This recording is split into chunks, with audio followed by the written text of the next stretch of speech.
खुद अभिजीत दीपके को भी पता नहीं होगा कि देश की राजधानी दिल्ली के जंतर मंतर पर इतनी संख्या में युवा आ जाएंगे। मैं खुद वहां गया हूं, मैं गवाह बना हूं।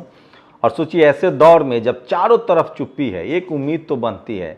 मैंने वहां जनरल कैटेगरी के युवाओं को देखा है, बहुत सारे ऐसे युवा हैं। मैं खुद भी वहां गया हूं, ये तस्वीरें आपको गवाही के तौर पे पेश कर रहा हूं। अभिजीत दीपके को लेकर जाति और धर्म का जो तमाम बैरियर बनाया गया वो सब टूटता हुआ दिख रहा है। ज़्यादातर जनरल कैटेगरी के स्टूडेंट हैं, छात्र हैं, पढ़े लिखे छात्र हैं और वो तमाम टीवी अखबार के खेल को समझने लगे हैं। इस प्रोटेस्ट की जो सबसे खास बात है कि एक तो मीडिया का बड़ा विरोध हुआ है, गोदी मीडिया। ये देखिए,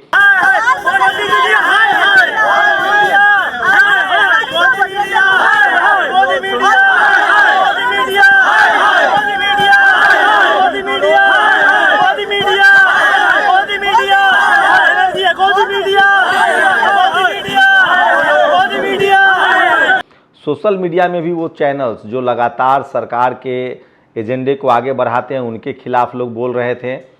उसके बाद आप देखेंगे कि टीवी अखबार के पत्रकार हैं, उनको बिल्कुल उन्होंने बायकॉट किया था। सारे चैनलों के ओबी बैन लगे हुए थे। ये तस्वीरें देखिए, ये ओबी बैन की तस्वीरें हैं। पुलिस आम लोग की गाड़ियों को नहीं जाने दे रही है, चारों तरफ से घेर रखा गया है। जंतर मंतर पर अब प्रदर्शन करना इतना आसान नहीं है। उसके बावजूद जिस तरह से युवाओं का जनसैलाब उमड़ा है, भीड़ उमड़ी है, गर्मी इतनी ज़्यादा है, चारों तरफ जब चुप्पी है, पॉलिटिकल चुप्पी है, उसके बावजूद अभिजीत दीपके ने जिस तरह से वहाँ मोर्चा संभाला, वो मंच पर आए। धर्मेंद्र प्रधान की रिजाइन उनका पहला मकसद है। ये बड़ा प्रोटेस्ट है और मैंने लोगों से बात की, युवाओं से बात की है। मैंने वो तमाम सवाल पूछे हैं कि मोदी जी हिंदू हृदय सम्राट हैं, मोदी जी ने अयोध्या मंदिर बनवा दिया, मोदी जी का डंका दुनिया में बज रहा है, गैस की इतनी बड़ी अब खदान मिल गई है, आप लोग क्यों टेंशन में हैं। ये सारी बातें युवा आप समझने लगे और उन सबको लगने लगा है कि ये जो मीडिया है वो झूठ फैला रहा है, अफवाह फैला रहा है। तो अगर ये प्रोटेस्ट के लिहाज से देखें तो बड़ा प्रोटेस्ट है, मैसिव प्रोटेस्ट है। अब टीवी अखबार इसको कैसे कैटेगराइज करेगा वो नहीं पता, लेकिन इसमें ये भी हमने देखा, ये आप तस्वीरें देखिए, कुछ ऐसे लोगों को भी जो संघ से जुड़े हुए हैं, बीजेपी से जुड़े हुए हैं, वो पहुँचे। वहाँ उनके हाथ में एक तस्वीर थी जिसमें उमर खालिद की तस्वीर दिख रही है और वो लोग उसको डिरेल करने की भी कोशिश कर रहे थे। मैंने उनसे भी बात की। उन लोग का कहना था कि हम लोग इस छात्र आंदोलन के साथ हैं, लेकिन वो उमर खालिद का क्यों नाम ले रहे थे, इसको भी हिंदू मुस्लिम करने की कोशिश की गई। ऐसे दौर में जब सारे आंदोलनकारियों को कहीं ना कहीं कोई राष्ट्रद्रोही, कोई मुस्लिम और कोई दलित, कोई नक्सलवादी, उग्रवादी, मुसलमान। उमर खालिद का क्या मतलब है? उमर खालिद कौन है? नीट के लिए डबली गैंग कौन है? वो डबली गैंग जो कहता है भारत तेरे टुकड़े होंगे, उसका क्या मतलब है? मैं पूछ रहा हूँ, प्री प्लान्ड एजेंडा है, प्लान्ड एजेंडा है। यहाँ सारे के सारे वही लोग आए हुए हैं, आप उठाकर देख लो। मैं कह रहा हूँ नीट के लिए कौन जिम्मेदार है? नीट के लिए सरकार जिम्मेदार है और हम कहते हैं भाई इस्तीफा तो हम तुम्हारे साथ में है। कौन सरकार? मोदी जी की? मोदी की सरकार बिल्कुल जिम्मेवार है। पर यहाँ आके जो तुम्हारा विषय, मेरा सवाल मैं उस पर आऊंगा। विषय वो है ही नहीं, विषय उमर खालिद का है। तुम यहाँ जब नीट के लिए सरकार जिम्मेवार है तो मोदी जी के लिए बात करो ना तुम। उमर खालिद को किसने जेल में डाल रखा है? सरकार इस्तीफा दे। किसान आंदोलन को आपने देखा जिस तरह से डिरेल करने की कोशिश हुई, उनको तो खालिस्तानी और पाकिस्तानी कह दिया गया था। तो एक बात तो है कि यहाँ सरकार का टूल किट हावी है, लेकिन उसके बावजूद जो देश के युवा हैं, ये तो उम्मीद बनती है कि जो पढ़ लिख रहे हैं वो इस आंदोलन में शामिल हो रहे हैं और देश भर में इसका असर है। अब ये आप कह के नहीं चुप सकते हैं कि ये सोशल मीडिया का एक गुब्बारा था जो 60 मिलियन उनको 20 मिलियन उनको सब्सक्राइबर मिल गया, उनको इंस्टा पर आ गया। सोचिए एक कॉल पर जंतर मंतर भर देना बड़ी बात है। पूरा जंतर मंतर पैक था, जबकि वहाँ पूरा सिक्योरिटी का इंतजाम है, गाड़ियाँ नहीं जाने दी जा रही है। महिलाएं कॉलेज से निकल कर आई हैं, युवा थे, हरियाणा के युवा थे, ऐसे भी युवा थे जिनसे मेरी बातचीत हुई, वो नहीं चाहते थे कि उनकी तस्वीरें कैमरे पर आए, लेकिन वो सरकार से नाराज है। जनरल कैटेगरी के बहुत सारे युवा हैं, ये भी सबसे बड़ी बात है। आप इसको ये भी कह के खारिज नहीं कर सकते हैं कि वो सारे लोग दिखें जो तमाम प्रोटेस्ट में शामिल होते हैं। ये बड़ा सिंप्लीफिकेशन होगा।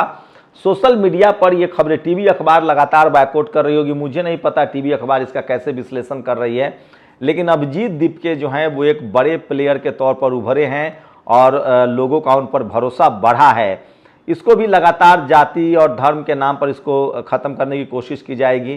तमाम जो जातिवादी सोच के लोग हैं उन्होंने कहा कि वो दलित समाज से आते हैं, लेकिन एयरपोर्ट की जो उनकी तस्वीर है, बाबा साहब का संविधान जो हाथ में है, वो तस्वीरें बहुत मारक थी। उसके बाद जंतर मंतर पर तमाम जो युवा थे, सरकार के लिए अच्छा संकेत नहीं है। वो हो सकता है अभिजीत दीपके को वो साइलेंट करा दे या बैठा दे, गिरफ्तार कर ले, हो सकता है जो कह के आए हैं कि मुझे नहीं पता मेरे साथ क्या होगा। उनके माता पिता को भी थ्रीट किया गया था, उन्होंने भी कहा था कि अब मेरा जो पूरा भविष्य है वो संविधान के हवाले है।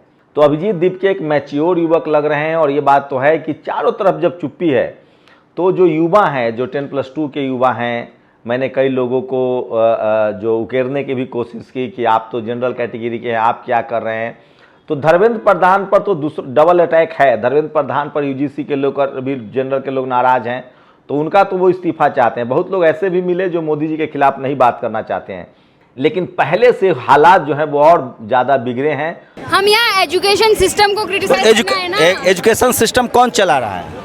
भाई जो एजुकेशन मिनिस्टर है वो। एजुकेशन मिनिस्टर किसके अंदर काम कर रहा है? अथॉरिटी है, उसके पास इतनी अथॉरिटी है कि वो सिस्टम। न्यू एजुकेशन पॉलिसी किसने बनाई है? रुको इधर, अरे रुकिए मैडम, अरे रुकिए। उनसे क्या वो नहीं, मैडम हम भी पढ़े लिखे आइए ना इधर, वो आर्गुमेंट नहीं ले। अरे आइए ना मैडम इधर। क्यों मेरे से दम नहीं है पूछने का? मेरे से दम नहीं है पूछने का। न्यू एजुकेशन पॉलिसी पढ़े हैं? हाँ मेरी बात सुनो, पहले जो मुद्दे पे टॉपिक हो रही है उसकी बात करो। अरे न्यू एजुकेशन पॉलिसी पढ़े हैं? हाँ बताओ कौन सा पॉइंट जानना है आपको? क्या है न्यू एजुकेशन पॉलिसी में, किसने इंप्लीमेंट किया है? ये क्या बोलते हैं, मोदी सरकार के अंदर आई है, तो उनका काम है। भगवान थोड़ी बना दो उनको, वो इसलिए तो चुना उन्हें हमें। अगर मोदी कुछ काम करता है तो हमने उसको इसलिए चुना, इसलिए काम करता है। हमारे पे हमारा बाप नहीं है, रुको एक सेकंड, हमारा बाप नहीं है वो, ठीक है। टीवी अखबार को लेकर लोगों की विश्वसनीयता लगातार खराब हो रही है। तो आंदोलन के लिहाज से दिखे तो सोशल मीडिया पर बोस्टन में बैठ के आप 20 मिलियन 21 मिलियन सब्सक्राइबर बना लेते हैं और आपको कहा जाए कि आपको कोई नहीं जानता है, तो ऐसा नहीं है। कॉकरोच जनता पार्टी का ये जो पूरा मुद्दा है वो घर घर तक पहुंचा है, सोशल मीडिया से युवाओं में पहुंचा है। लोगों के पास मोबाइल है और सोशल मीडिया एक बड़ा जो है वो प्लेटफॉर्म बन चुका है। हज़ारों ऐसे युवा भी थे जो वीडियो डाल रहे थे, सोशल मीडिया पर वीडियो कैप्चर कर रहे थे, अपने मोबाइल से सोशल मीडिया पर वायरल कर रहे हैं। तो आज आप इंस्टा देखें या एक्स देखें या यूट्यूब देखें या फेसबुक देखें, तो अभिजीत दीपके वहाँ छाए हुए हैं। ये प्रोटेस्ट एक मैसिव प्रोटेस्ट था और हज़ारों की संख्या में मैं कह रहा हूँ वहाँ छात्र हैं। इतनी धूप है, सोचिए दिल्ली में धूप बहुत ज़्यादा है, मौसम बहुत खराब, मतलब सूटेबल नहीं है। उसके बावजूद जिस तरह से युवा निकले हैं उससे साफ है कि अभिजीत दीपके के इस मुहिम का असर हुआ है और सरकार से नाराज़गी है। लेकिन लोग टीवी और अखबार का खेल पूरी तरह से समझने लगे हैं। उनको लगता है कि टीवी और अखबार जो है वो आम लोगों के मुद्दे से हट गया है, वो आम लोगों के बातें नहीं कर रहा है, वो लगातार जो बातें जो है वो सरकार के पक्ष में कर रहा है। टीवी अखबार जो है वो विश्वसनीय नहीं रह गया है, ये बड़ी बात है और सरकार से लोगों की नाराज़गी है। पेपर लीक एक बड़ा मुद्दा है। तो ये बीच बीच में जो मैं आपको दिखा रहा हूँ, जो लोगों का रिएक्शंस है, महिलाएं हों, जो एक्टिविस्ट हों, आम लोग हों, उनको लगता है कि इस सरकार में गरीबी बढ़ी है, महंगाई बढ़ी है, भ्रष्टाचार बढ़ा है। बुजुर्ग लोग भी इसमें आए थे, सबसे बड़ी बात है, बुजुर्ग भी आए थे, युवा भी थे, महिलाएं भी थी। तो तमाम डर के बावजूद आप सबको पता है कि आज के समय में कोई भी सोशल प्लेटफॉर्म पर, पब्लिक प्लेटफॉर्म पर दिखना नहीं चाहता है सरकार के खिलाफ। सबको पता है किस तरह के हालात हैं।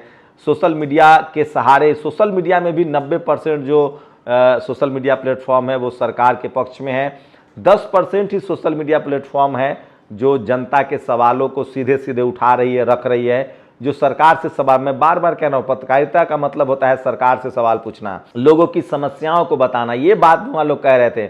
लोग इस बात से भी नाराज हो रहे थे कि आप हिंदू मुस्लिम क्यों बात कर रहे हैं, मोदी जी यहाँ तो हम नीट के लिए आए हैं, पेपर लीक के लिए आए हैं।